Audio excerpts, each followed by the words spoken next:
just like seeing her for the first time. Luong listened carefully when Yang Yuan began speaking about Zealand, her tone casual yet filled with curiosity. She explained that he had only met Zealand after passing the entrance exam. Then, with a slightly puzzled look in her eyes, she wondered, aloud, if only 3 people had truly managed to clear the assessment. Her words carried a sense of disbelief, almost as though she couldn't accept that so few had succeeded. But Yang Yuan's memory was sharp. She suddenly recalled something, raised her hand playfully, and made the shape of a gun with her fingers as she leaned closer to Luong. Her eyes sparkled as she whispered about the rumor of a 4th person, someone far more mysterious and terrifying than the rest. She told him that the 4th candidate wasn't just strong but unbelievably powerful. Someone who had reportedly single-handedly destroyed all of the mechanical grade 2 puppets during the test. Her voice dropped a little, carrying a mixture of awe and unease, before she added that this figure wasn't just strong, he was described as a demented maniac.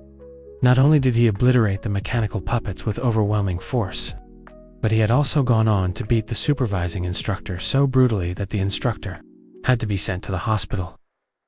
The moment those words reached Luong's ears, he nearly spat out the water he was drinking. His throat tightened, and he coughed slightly, struggling to keep his composure as he realized the story Yang Yuan was telling was far too close to the truth. She noticed his reaction and quickly continued, her brows furrowing as though she was conflicted. With a dismissive shake of her head, she admitted that she didn't really believe such rumors. "There's no way," she said with a faint laugh, "that someone like that actually exists." Even after watching Luong nearly choke on his drink, she remained unconvinced, brushing the rumors off as exaggerations. To her, the instructors and staff at the camp were all remarkably talented and undeniably strong. She even emphasized that not even the monstrous figure of Luan, the one who had once shaken the entire Bay City, could compare to them, with a soft gesture. She reached into her pocket and pulled out a delicate handkerchief, offering it to him, with a kind smile. "Don't worry," she reassured him gently, her voice carrying warmth. "I believe in you." She held the handkerchief closer, urging him to take it, completely unaware of the 3 guards who had already stepped up silently behind her. Still speaking earnestly, she told him that with Luang's talent and abilities, if he trained seriously at the camp, he might not be weaker than any of the instructors themselves. It was a rare moment of encouragement, her words meant to comfort him. Luong accepted the handkerchief politely, murmuring his thanks. She blushed faintly, startled by his sincerity. But the moment was abruptly shattered when one of the camp staff called out sharply, "Luong," the man declared in a stern voice, "we need you to come with us. You destroyed the mechanical puppets during the entrance assessment, and you beat the supervising instructor, who is still unconscious in the hospital. You were required for questioning." The entire dining hall seemed to freeze. Yang Yuan's face turned pale, her eyes widening in shock, her lips parting as though she had just witnessed the impossible. Almost every participant nearby reacted the same way, mouths agape, hands trembling, food nearly spilling from their plates as they turned their heads toward Luong in disbelief. Luong calmly stood up, his expression unreadable. In a steady voice, he answered that he understood, then glanced at the table of food before asking with surprising nonchalance if he could take some with him, since he was still hungry. The guard's eyes narrowed, his expression fierce, but after a moment, he allowed it with a sharp nod. Before leaving, Luong turned to Yang Yuan and apologized quietly, thanking her once more and bidding her goodbye. As the guards escorted him out, the participants were left in utter disbelief. The rumors, the ones so many had brushed off, were true. He was the monster they had spoken of. Yang Yuan sat frozen like a statue, her mind racing, her earlier words echoing back at her mockingly. A nervous, almost hysterical laugh escaped her lips, and she swallowed her pride, along with the bitter realization that she had been wrong. Inside the command and control center, the atmosphere was tense. Luong was brought in slowly, his steps measured, his expression calm but unreadable. As he entered, the staff present whispered among themselves, their gazes wary. Kinku, one of the senior staff, stepped forward and elaborated on the damage he had caused. With a voice laced with both awe and dismay, she explained that Luang's actions had wiped out half a year's worth of their budget. Each mechanical puppet cost tens of millions, and worse, none of the destroyed puppets could be repaired. The gravity of her words sank into the room, but after a lengthy discussion, they reluctantly agreed that Luang could not be punished. After all, he had simply acted within the rules of the assessment. It was not his fault that the puppets could not withstand his strength. Suddenly, the heavy doors swung open and Qin Xian entered, leading 3 participants into the room. Her presence immediately demanded attention as she announced that all those who had cleared the assessment were now gathered. The group exchanged looks with one another, tension thick in the air. Z visibly trembled, his body shaking like a worm under pressure. Qin Xian stepped forward, her tone shifting to one of pride as she commended them for their achievement. She congratulated the participants warmly, then with a graceful motion summoned several golden cards that shimmered under the light. Holding them high, she explained that in the training camp, strength determined everything. The stronger they were, the more resources they would receive. The golden cards would accumulate points, and once a certain amount was gathered, they could be exchanged for valuable training resources. Xiang's eyes lit up with excitement as he stared at his golden card.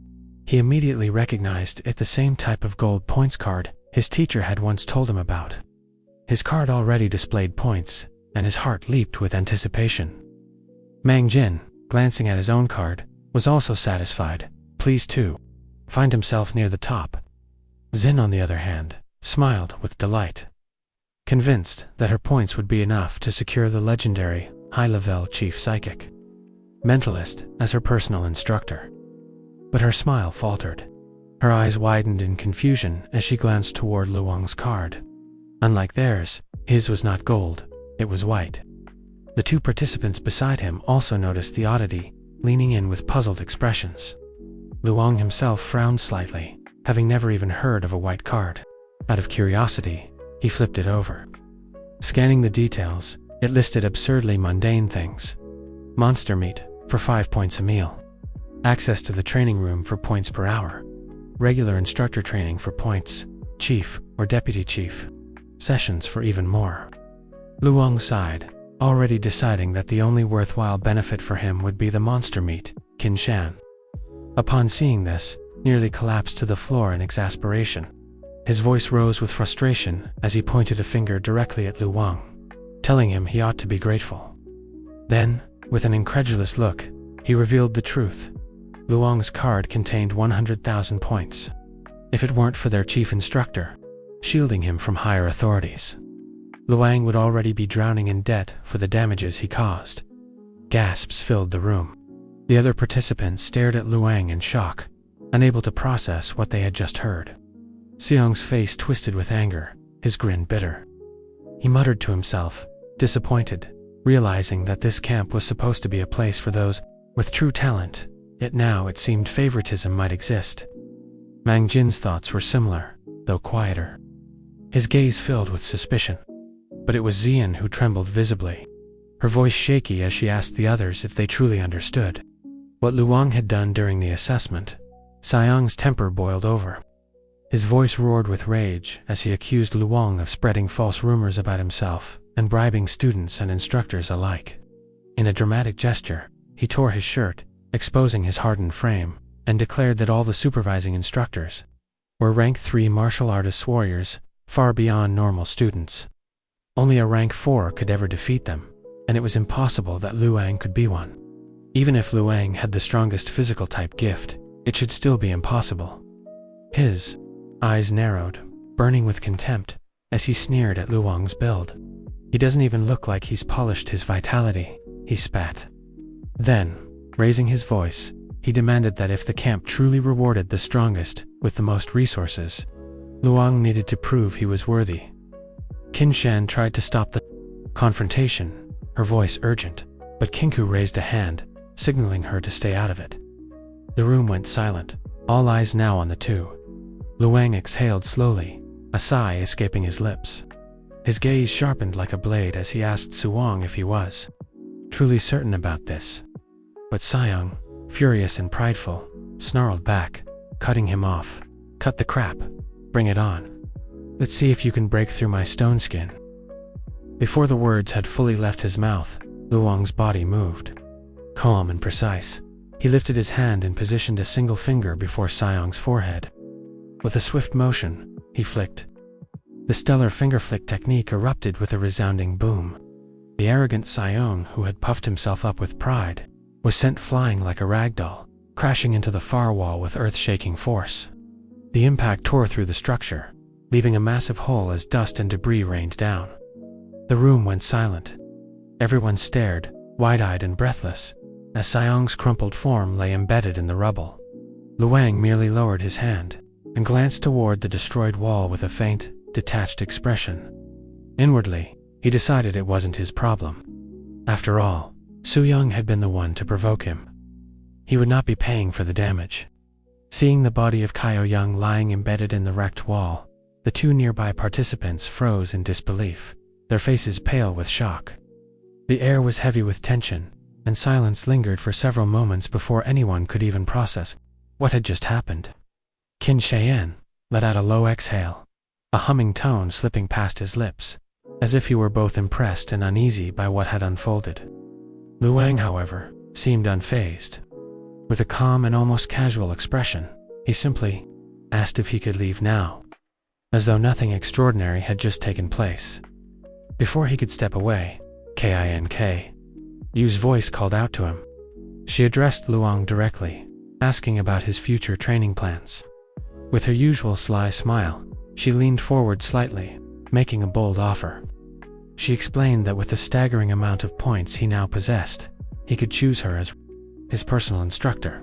She added, almost teasingly, that he could eat her peanut all he wanted though. What she truly meant was that he would have unlimited access to her guidance and knowledge if he selected her. Luang glanced at her. With a composed face, before exiting, he thanked the chief commander politely for her generous offer, but without hesitation he declined. He explained that he was not interested, as he had something more important to focus on. His answer struck the room like a hammer. Even Qin Shiyan tilted his head, curiosity flashing in his eyes. More important than receiving personal training from the chief commanding officer, he asked, baffled. The two other participants who had witnessed the scene also exchanged startled looks, their eyes wide at Luang's casual dismissal of what most people would consider the greatest privilege. In the camp, Luang stopped in his tracks, slowly turning his head back toward them.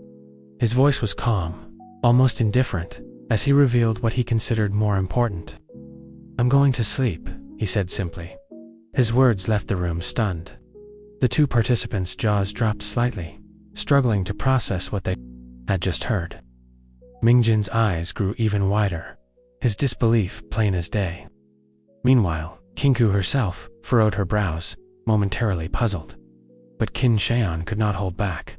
He burst out into a fit of laughter so hard it echoed through the hall, like someone watching the most absurd comedy unfold before his eyes. He laughed as if he had just seen something ridiculous, yet strangely entertaining. Wang, choosing sleep over everything else. A few moments later, as guards carried in a stretcher with Kyo-young's unconscious body, the two participants remained fixated on Lu Wang, watching him make his way toward his dorm room. Their confusion deepened as realization struck. He truly meant what he had said. Lu Wang wasn't bluffing or joking. He genuinely went back to rest. This bizarre choice didn't escape the sharp eyes of Qin Shiyan, who rubbed his chin with a half-smile. He realized Luang was serious about his priorities.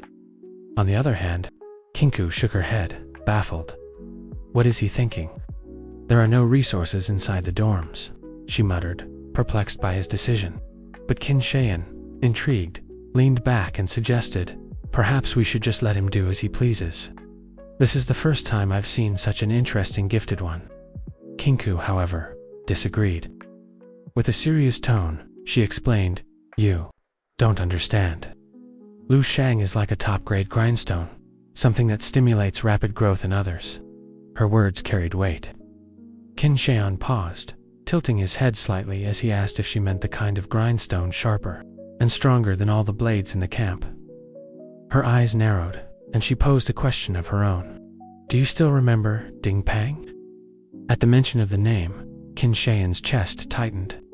Memories resurfaced, bringing an almost physical ache. Back then, Ding Pang had been a force of nature within the camp. He had overwhelmed everyone, trampling on them with sheer dominance. He deserved the title of king, Qin Shian admitted with a heavy voice. Kinku nodded in agreement. Exactly. Those with physical type gifts have an enormous advantage in the early stages.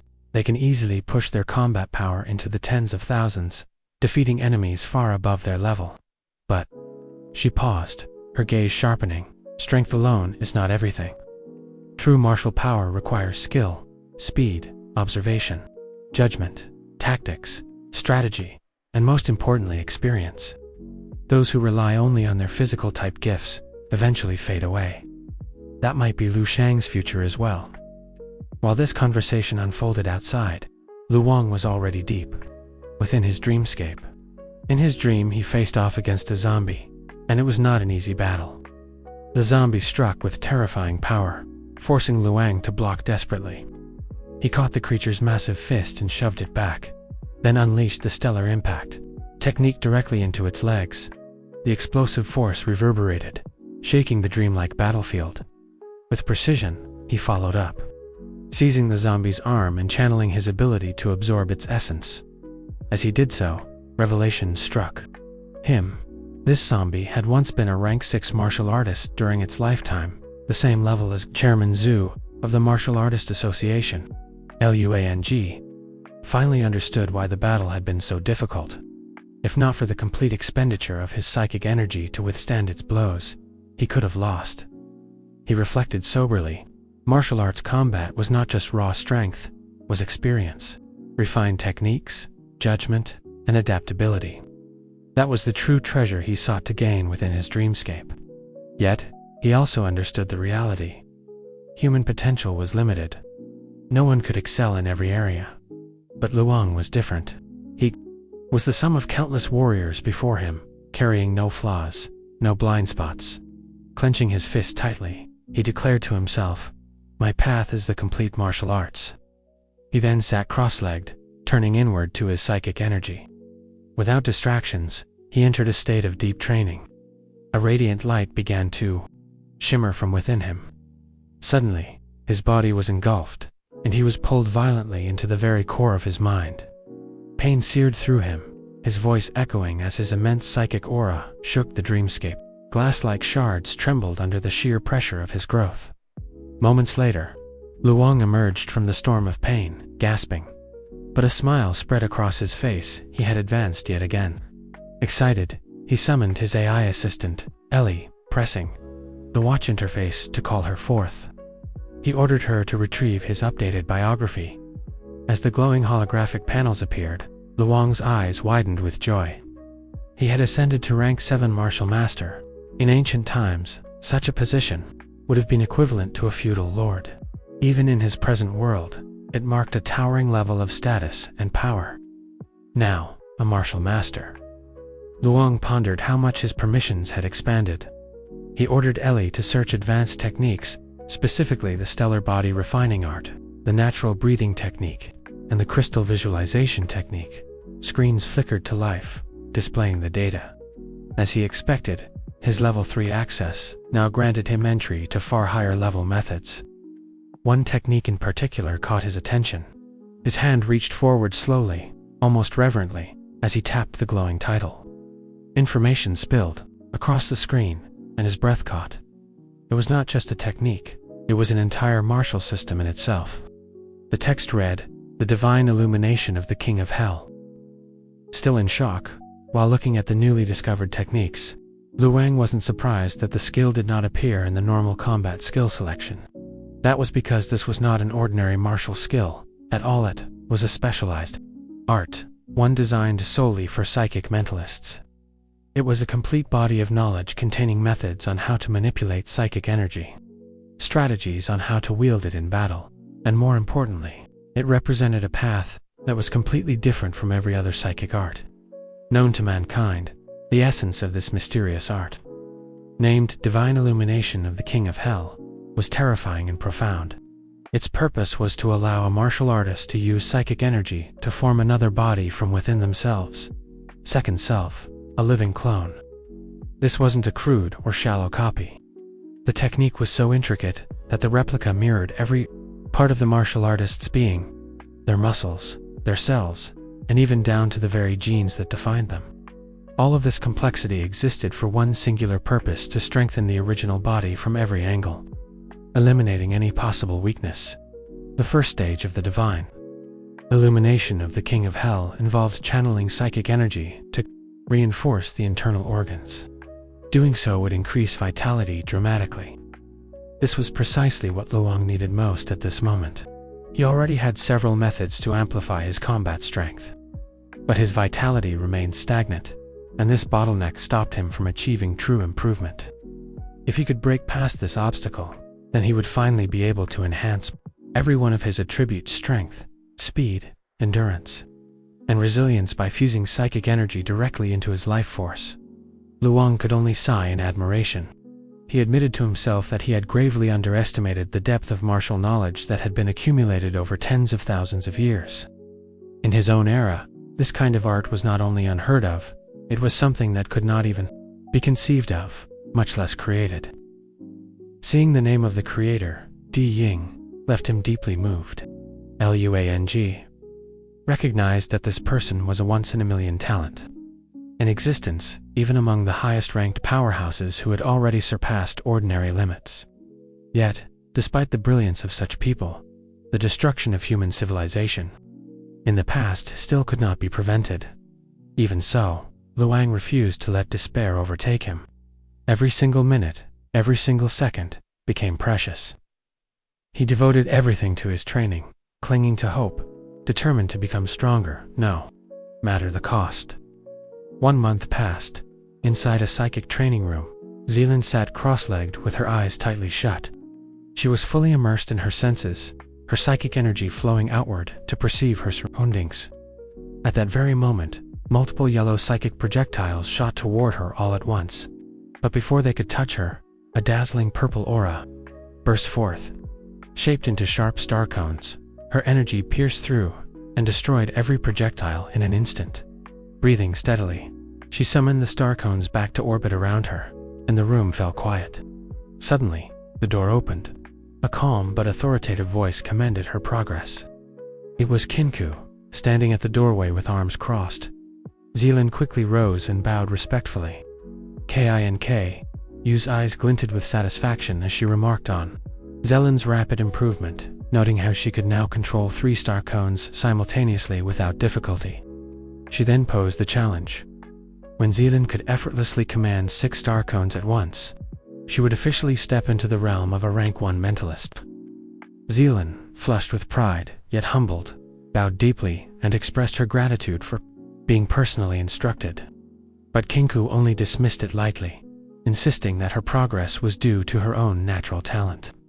Yet in the same breath, Kinku's sharp perception caught something unusual. She noticed a weakness, something unstable, about Zealand's mental fortitude. Sweat rolled down Zealand's temple as her heart sank. For the observation was painfully accurate. Kinku asked quietly if someone had left behind a mental scar. Zealand's body trembled, and in her mind, a single face surfaced: Wang's face. At last, she admitted it. She was carrying a mental trauma. Her voice quivered as she asked if there was any way to resolve it. Kinku's reply was blunt and merciless. Defeat the one who caused it, or kill them. Only then will the trauma dissolve. Zealand froze in shock, biting her lip, her hand trembling near her mouth. Deep inside, she knew she stood no chance of defeating Luang as she was now. Seeing her shaken reaction, Kinku gave encouragement, reminding her that her growth had been rapid, and if she continued on this path, surpassing her enemy would not be impossible. For the first time, Zealand entertained the thought. Perhaps one day, she really might defeat Luang, out in the hallway. Leaning casually against the wall, Qin Shayan asked lazily how Zealand's training was going. Kinku, still thoughtful, admitted that Zealand was talented, though her personality was a bit too soft. Qin Shayan only chuckled and pointed out that not everyone could be like Kinku, and in fact, Zealand's character might even be better than another student he was overseeing. The conversation drifted to the upcoming closed camp assessment, now only 2 months away. Kinku asked if Luong was still sleeping all day. With a half-smile, Qin Xian confirmed it, explaining that every time the staff delivered meals, they always saw him asleep in his dorm. He laughed, calling Lu Wang a lost cause, even mocking Kinku's own words to the students, that if they wished, they could stay in their dorms and sleep their days away without interference. Now, it seemed Luang had taken that advice literally. Kinku sighed, pressing her fingers against her forehead in frustration. She regretted ever saying those words. With his hands stuffed into his jeans pockets, Qin Xian smirked and asked if she still planned to use Luong as a grindstone for her students. But Kinku, with a sharp tone, rejected the thought entirely. He's not even fit to be used as a stepping stone. With that, she walked away, instructing him to train Mang Jin properly. Otherwise, Zealand might crush him during the assessment. Meanwhile, inside the gymnasium, young Yuan was drenched in sweat, her breathing heavy as she finished another grueling routine. A cheerful girl dressed in yellow entered, offering a hand to help her. Young Yuan accepted it with gratitude, recalling how the girl had helped her before. They spoke briefly, the girl in yellow mentioning her envy of those students who had earned high points enough to cover their expenses for 2 months without worry. Young Yuan sighed, replying that unlike those students, people like them had to scrimp, save, and even endure hunger just to get by. The girl then lowered her voice curiously, asking about Luong. Everyone knew young Yuan was close to him, but with uncertainty in her eyes, young Yuan admitted she didn't know what he was doing now. The girl in yellow remembered vividly the day Luong had unleashed such overwhelming aura that everyone trembled before him.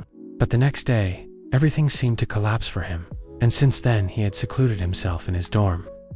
She speculated aloud maybe Luong realized that brute strength type talents had limited value, and he was now hiding to preserve some sense of mystery. But young Yuan shook her head. She knew Luong better than that. With quiet conviction, she said he wasn't the type to retreat in fear. She turned to leave, telling her friend to rest, while she herself would take on the work. The girl in yellow, left puzzled, noticed a sudden commotion outside. Students were rushing, voices rising. Word spread, Young was about to attempt quadruple gravitational force training. The color drained from young Yuan's face. She remembered how she had nearly fainted after just a few minutes in double gravitational force. Quadruple was unimaginable. Her friend grabbed her hand excitedly, urging her to come and watch. As they hurried out, young Yuan's thoughts wandered. What about Luong? What was he doing right now? None of them could have known. Behind closed doors, while the world thought he was wasting away in sleep, Luong was enduring hellish training of his own, fighting against time itself, doing everything in his power to become strong enough to save the world.